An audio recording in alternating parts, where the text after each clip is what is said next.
USCHO.com.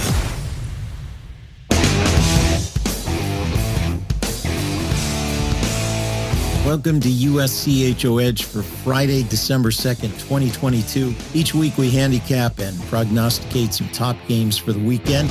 This podcast is sponsored by DCU Digital Federal Credit Union. What will DCU mean to you? Find out today by visiting dcu.org. Membership required. I'm Ed Trefzger alongside Jim Connelly and Dan Rubin. Well, gentlemen, like every week, we have 5 games to look at. First on the list is Minnesota at Michigan State. The Golden Gophers come off a split, including a loss in overtime to Arizona State last weekend. Michigan State has been on a roll, and Michigan State is a team that's been playing very well at home.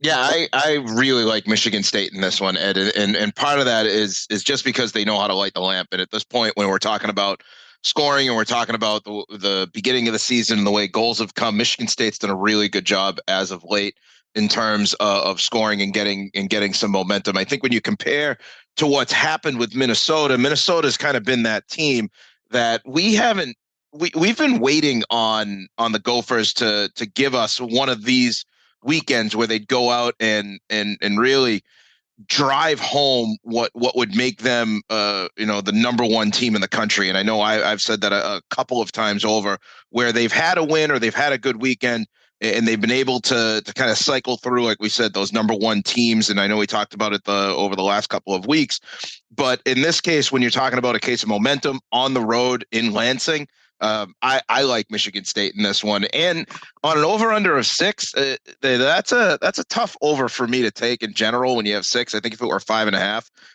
I'd go with the over more. But given Michigan State's offense, if you're feeling confident in the numbers against Minnesota's goaltending and Minnesota's defense, the over is a little tricky, but I wouldn't mind tickling that one a bit. Yeah, it's interesting you point that out, because of the over-unders we have this week, we have more than half of them are 6 or over, 3 out of the 5. I'm going to look at this one from a different standpoint. Maybe Minnesota, I think, is going to be a little bit more hungry. And I honestly think that's where Vegas is coming from, is that, they probably have more talent technically than Michigan State. Michigan State is at home. They've played very well inside Mon, refurbished Mon, which is a fantastic building now. But at the same time, I look at that game last Saturday against Arizona State, and I think there's a little bit of piss and vinegar there. I think that Bob Motzko and his crew are probably going to be a little upset. So looking just at the Friday game, do I think this could be a split? I think it could be a split when the weekend is all said and done. But I think that Minnesota is going to be upset. And I think that they're going to come in, and I look at that first period as one that they could put 20 shots on net. And when you do that, you're probably going to score goals. They are a successful team when they get shots on goal. When they get to the paint, that's their whole formula. They have to get to the front of the net. And if they don't, they're not much of a team. I think they have to find ways to really penetrate that defense of Michigan State, which they could do. I've watched both of these teams on tape a couple of times this year, and I just like what Minnesota does. And it's not to take anything away from Michigan State. I think that is a fantastic hockey team. I think they're going to be a team that is going to be reckoned with down the stretch in the Big Ten. But I think in this one game, I think Friday night, I would just take the anger that Minnesota probably has in them and probably bet on them for that one reason alone. So I'll play some devil's advocate on this. And it comes back to, and I know I've said we keep waiting for Minnesota to punch out one of these full-blown weekends. And part of the reason that I say that is, yes, they swept Michigan, but let's be honest, that Michigan team was not Michigan. Yes, they swept Notre Dame. Hats off to them. I mean, Notre Dame was top 10-ish in the country at that point. That's a good weekend series. For me, it boils down to the fact that they which Minnesota team, when you say they could split the weekend or they could come out with energy and come out with a little bit of spit and fire based off the Saturday from Arizona State, is for me, that's exactly what probably Michigan State might want in that situation, because if they're going to come out, they're going to try to get to the paint. I just see this as being a matchup that Michigan State has the momentum, has the scoring, can run with the Gophers if they need to. And if we're going to talk about a split, this could be kind of that weekend that the Gophers lose on Friday and win on Saturday, which is the way that I kind of feel about it, where they come out on Saturday and play their style, as opposed to coming out on Friday and playing their style with the piss and vinegar. I want to throw one tangible and one intangible at you about Michigan State. The tangible, Dylan St. Cyr, who has been as terrific as he's been throughout his career. The intangible, there's this sense of optimism and enthusiasm and confidence in the Spartans right now. And we also didn't mention the money line, minus 150 for Minnesota, plus 120 for Michigan State. If I want to take a little bit of a flyer or a little bit with my gut, I go for Michigan State for those two reasons I mentioned. I like the value. There's no doubt I like the value on Michigan State, but I don't know why. And I do know why. I think that Minnesota is just a really upset team right now. I don't think they like their entire weekend out there in Arizona. It's a tough weekend to do. Here, yeah, sure. Send me to sunshine and everything that's wonderful about going to Tempe, but at the same time, you got to come out with wins, and they did. They got one, but neither game was comfortable, and they didn't play well the second night. That they kept going back and forth, and then lose on a kind of a random goal in overtime with 1 second left. I would probably feel a little upset coming back. I still think that that's a good reason to go with the Gophers. But I value, sure, you're right. Value. If I just want to value bet, if I'm not putting a lot of heart into this and I'm not putting a lot of study into it, I love value. I always love value. And I wish Michigan State was more like plus 140 if I want that value, but plus 120 is still good value. You won't get that again this year with Michigan State. You're not going to see them at home as a plus 120 too many times. Well, let's go to the next one. Both teams in the minus column, Harvard minus 125 at Cornell minus 105. Harvard coming off its first loss of the season. There was a tie and then a loss, 4-4 and 4-1 at Michigan. And at Madison Square Garden, Cornell just clobbered UConn 6-0. Rewind this 2 weeks, and Harvard is minus 240 and Cornell is plus 180. Well, last weekend switched everything, and obviously a great win for Cornell over a good UConn team. I don't know why Cornell gets up for that MSG game every time they play it, whether it's against BU or somebody else. This year it was against Connecticut. They did a great job. Harvard played a tough Michigan team on the road. It blew a lead on Friday. Never really got into the game on Saturday. Not that they were dominated, but they were just never going to win that game. You could see that from the outset. I still think that Harvard is the better team here. And I think, like I said, if this was 2 weeks ago, this is Harvard, minus 200, 220, 240. Now 125. I think that's actually really good value for Harvard. If you're going to bet something, that's a great value. The over-under of 5.5. I don't know. I like Harvard's offense enough that I think that's an over, but these two teams played pretty good defense as well. I don't see the 2-1 game, but you never know. Dan, what do you think?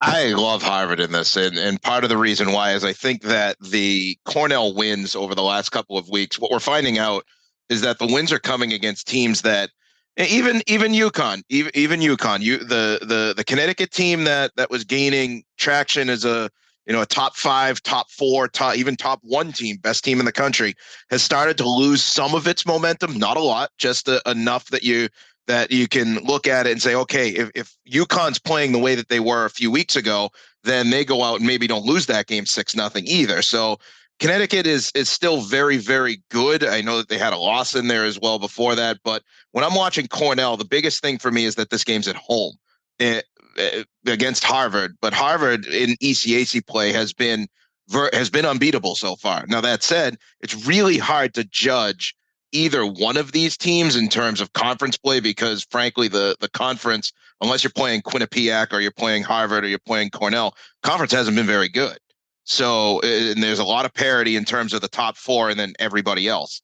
So this game's going to teach us a lot, but I think you're right, Jimmy, about Harvard is just, if was 2 weeks ago, that I think that weekend down in Madison Square, and I think the way that Cornell beat Brown and then beat Sacred Heart and then comes out and crushed UConn makes this a little bit more of an even matchup. Tipping the scale evenly, I don't love how that works out for Cornell, except that they're at home.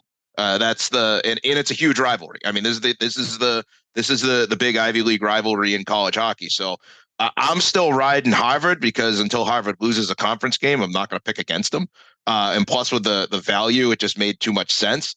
But this is one of those that if you believe in Lina, this would be the game to do it, given the momentum that's hit Cornell over the last few weeks. This game being at Lina, like you mentioned, in the huge rivalry, the atmosphere is going to be terrific, and probably at the start will feed both teams. But if Cornell can get on the scoreboard first, then you may see this one tilt for the Big Red as they build some momentum and have that crowd that's right on top of the ice right there with them. A guaranteed sellout. I mean, this is a good building. This will be a great show. It's just, where do they come out? If they come out hot and score a couple of early goals, then I maybe believe more in Cornell. But I think that Harvard probably has more depth. Harvard's the better team here. There's no doubt. Well, let's go to one more before we go to our break. And this one is even up. Both teams minus 115. There's the 15 for the house. Providence at Boston College with an over and under of 5.5. First off, I'm very impressed, Ed. You have already started to recognize the house's edge. 15 for the house. Both of them minus 115. This feels like a Providence game to me, but on the road it's tougher. Providence obviously lost to Brown last Saturday. They actually had a tough weekend. They had to come from behind against St. Lawrence. Was not their best weekend of the year. This is a better Providence team than it is a Boston College team. So on paper, this really should be probably a minus 140 plus 125 type of matchup. The over-under of 5.5, I would hammer the over on this one. I feel like these teams can score. But I just look at this matchup and say that Providence should be highly favored. So minus 115, really good value on Providence. Boston College has done some good things over time, but they have not shown me too much that they are going to be a team that deserves against a Providence team to be even money. So this one to me, I don't know, Dan, what you think, but this just feels like Providence all the way.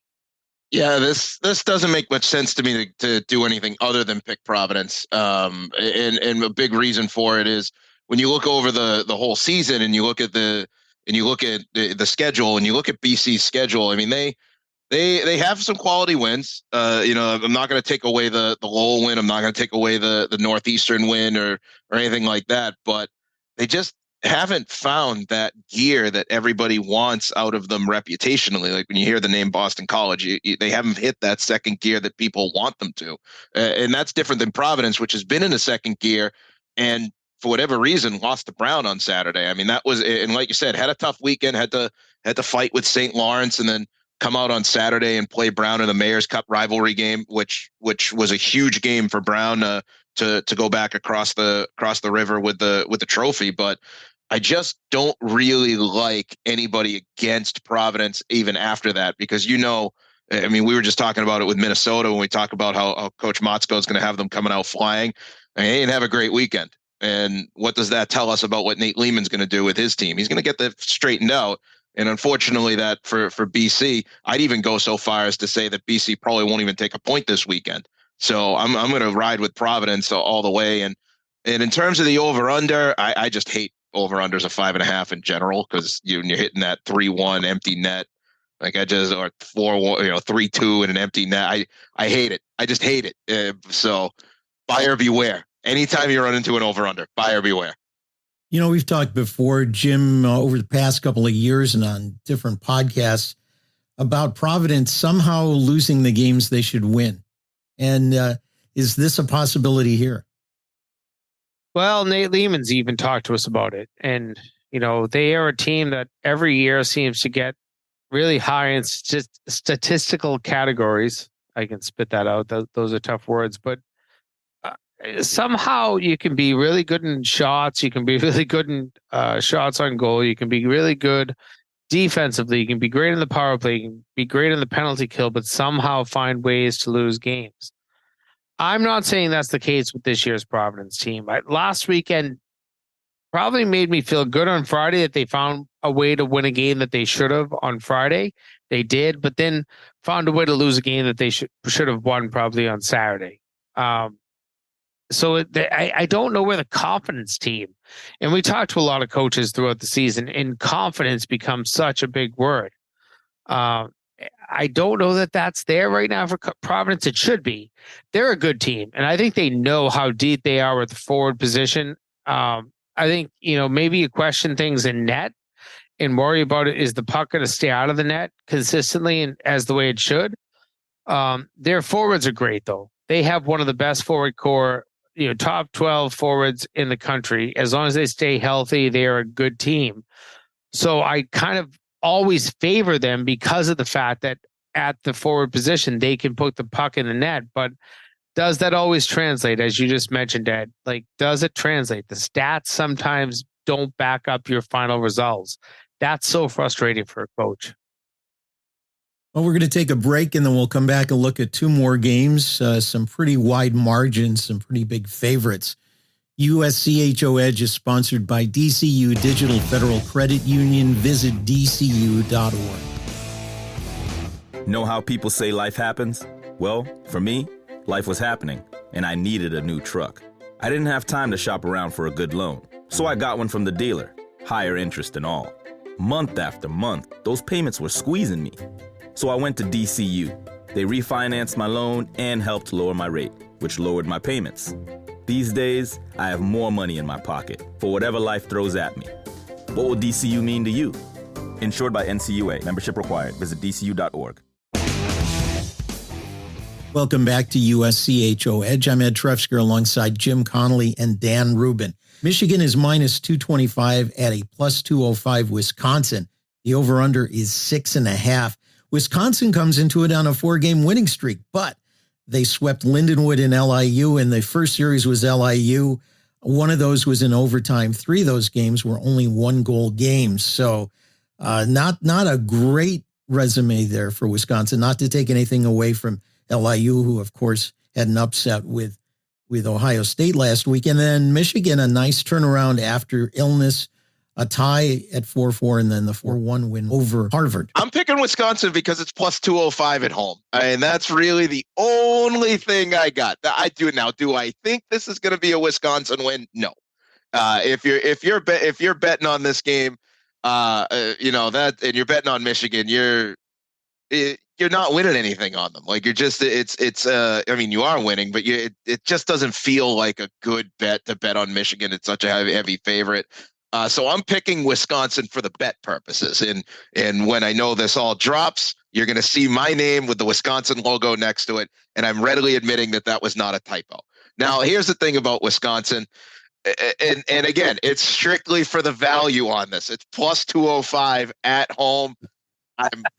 I'm gonna ride that out because I just don't think you should, and I hate the over under, but I just don't think you should touch this game at all because it's just the odds are so long for Wisconsin to win this game with an over under of 6.5 against a team that has beat Minnesota Duluth on the road. I remember we said that and said, how the heck did this happen? We'll see what happens with Wisconsin moving forward. Well, what Wisconsin has shown us is that, well, they have no problem giving up goals to Penn State and Michigan State, and they beat 2 independents, which if you're a Big Ten team, frankly, you should beat LIU and Lindenwood. I mean, that's just, I know that they're good, but that's just a frank conversation. So I'm picking Wisconsin, and I'm giving you every reason to just not touch this one.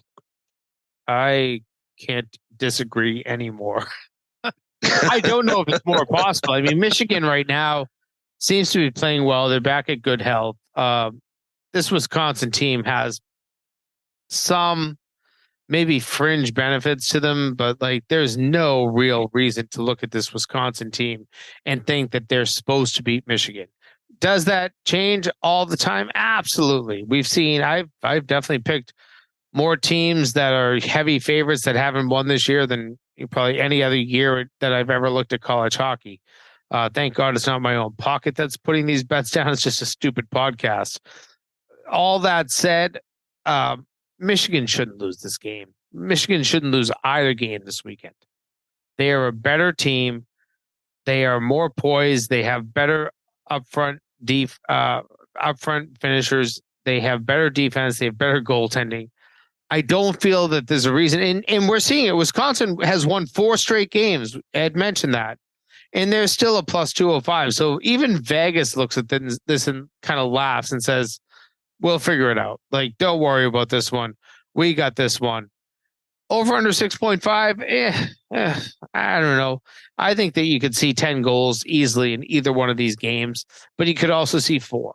I wouldn't touch that, but I don't mind betting Michigan in this one. And the price at minus 225, depending on how much you lay, if you're laying $10, stay away. If you're laying $1,000, hey, go after 225. That's not a bad rate to make a few dollars. You're going to make, I can't do the math off the top of my head, but you're going to make $400 or $500 off of it, somewhere in between.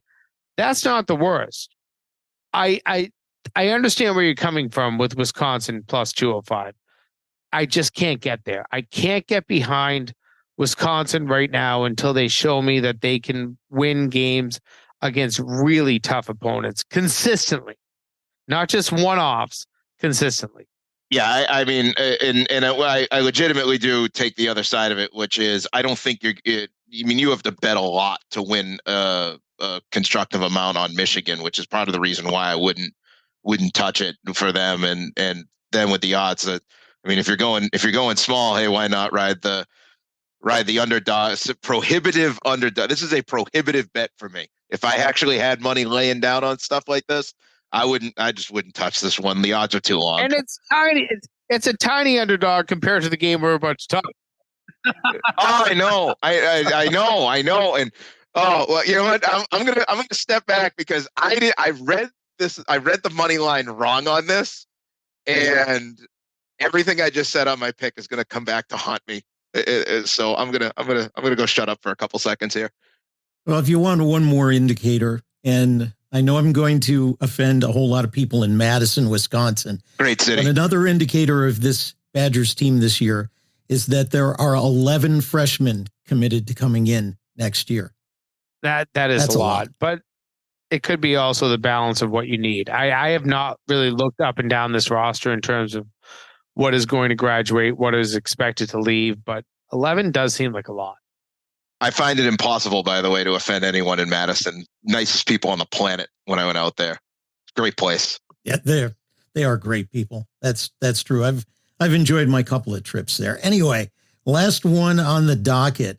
Arizona State is a plus 230 at Denver, which is a minus 290. Just to set up a couple of things. Arizona State, a handful of transfers, including TJ Semptimphelter, who has played pretty well. Meanwhile, Omaha got a Friday night shutout at Denver, 3-0. And so a tough goalie can stymie the Pioneers. But, man, these are long, long odds for Arizona State. I mean, that's pretty good. You have to kind of respect that. But when you look at Arizona State right now, do they have that kind of ability to go on the road? Let's see who they beat on the road. They beat Bemidji. They lost twice to Minnesota Duluth on the road. They lost to Bemidji on the road. They've lost twice to Clarkson on the road. They've not been a good road team. And I think that's where the money line is coming in right now. Plus 230. I think that they shouldn't be that high. I would have had this probably somewhere around plus 160.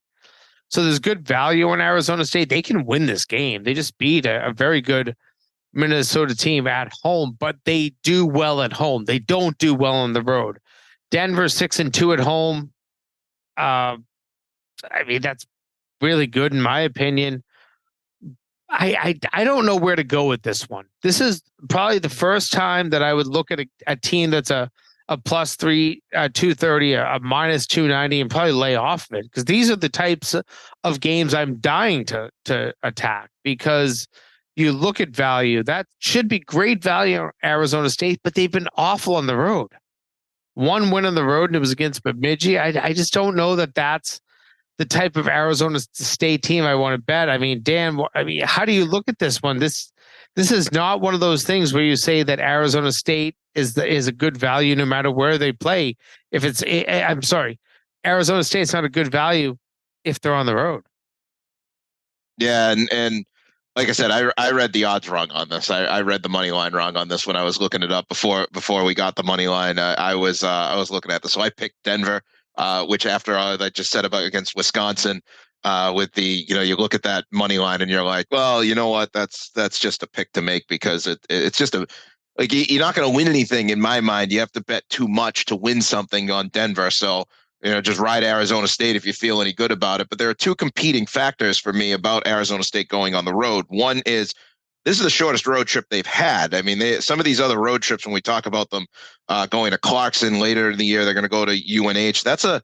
It's really hard for them to make that cross country trip. There's a certain amount of propeller lag that happens with that. But you're also in Denver, which with the altitude and you're coming out of the desert, it's going to be Colorado teams go into Colorado, and I know that's a factor. So I just don't. I got Denver, but this is also one of those things where I could see Arizona State pick off a win as easily as they did against Minnesota, as easily as they did when they beat North Dakota in the neutral site. Yeah, they did it all at home. Which areas does Arizona State figure out how to play on the road? I mean, that's always a looming threat, but I just didn't like it. And like I said, it even though with the money lines where they are, the over under, I will say this is one of those games where I kind of feel like I like the over on a 6, largely because when I go back over some of these games, Arizona State lost to Clarkson 2-1. Arizona State only beat Alaska Anchorage 3-0. But there's a lot of high numbers in some of these games for Arizona State. Yes, they have to be able to do it on the road. That is always kind of the asterisk that's here. But they scored 8 goals with Colorado College. They scored 7 goals in the second game with Colorado College.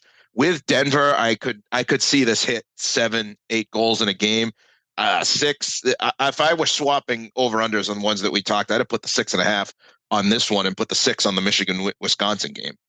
This is a non-conference series for Denver that has pairwise importance, but for Arizona State, this is part of their playoffs. Their whole season is getting into the NCAA playoffs.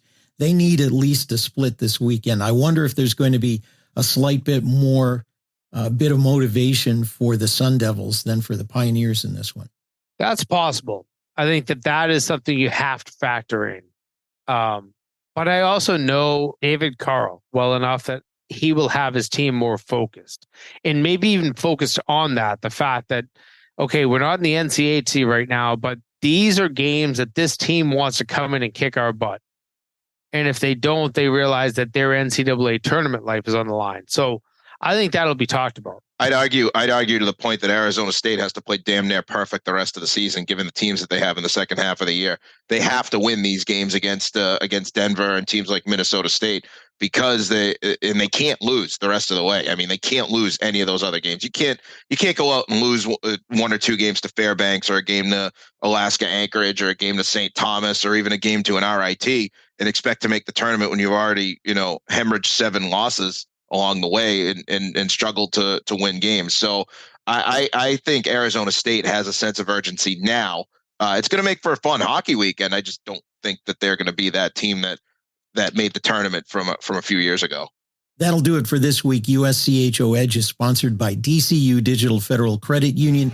Visit dcu.org. Find our podcast at uscho.com/podcast or subscribe on your favorite podcast app. For Jim Connelly and Dan Rubin, I'm Ed Trefzger, and this has been USCHO Edge.